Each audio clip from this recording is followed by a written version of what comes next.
पनवेल शहरातील वाढती वाहतूक कोंडी आता नागरिकांसाठी डोकेदुखी ठरत असून शहरांतर्गत प्रवासासाठी तासनतास वाहतुकीत अडकून पडावे लागत असल्याने संताप व्यक्त केला जातोय।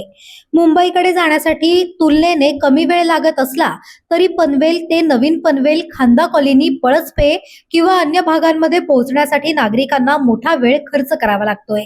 शहरातील प्रमुख रस्त्यांवरील दुतर्फा अनधिकृत पार्किंग, शोरूम व गॅरेजची वाहने रस्त्यावर उभी करणे तसेच सार्वजनिक जागेचा वाढता वापर यामुळे वाहतुकीसाठी उपलब्ध रस्त्यांची क्षमता कमी होत असल्याची तक्रार आहे।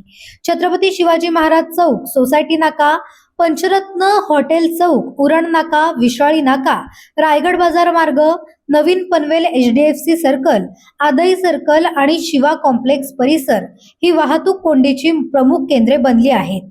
नागरिकांच्या मते वाहतूक पोलिसांची कारवाई प्रामुख्याने दंड वसुलीपुरतीच मर्यादित राहिली असून कोंडी टाळण्यासाठी आवश्यक नियोजन, कर्मचारी तैनाती आणि अडथळे हटवण्याच्या उपाययोजना अपुऱ्या पडत आहेत। विशेषतः शोरूम, गॅरेज आणि रस्त्यालगत उभी राहणारी वाहने यांच्यावर प्रभावी कारवाई करण्याची मागणी जोर धरत आहे। दरम्यान नव्याने नियुक्त वाहतूक पोलीस उपायुक्तांनी पनवेल शहराचा प्रत्यक्ष पाहणी दौरा करून वाहतूक व्यवस्थेची वास्तव परिस्थिती जाणून घ्यावी अशी मागणी नागरिकांकडून केली जाते।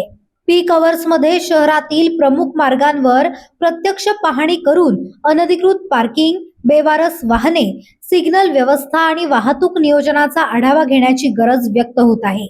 पनवेल महापालिका वाहतूक शाखा, स्थानिक पोलीस प्रशासन आणि इतर संबंधित विभागांनी संयुक्त कृती आराखडा तयार करून वाहतूक कोंडींवर कायमस्वरूपी उपाययोजना कराव्यात अशी अपेक्षा पनवेलकरांनी व्यक्त केली आहे। पनवेल, नवी मुंबई आणि रायगड जिल्ह्यातील ताज्या बातम्या आणि नवीन घडामोडी पाहण्यासाठी सबस्क्राइब करा कोकण संध्या न्यूज।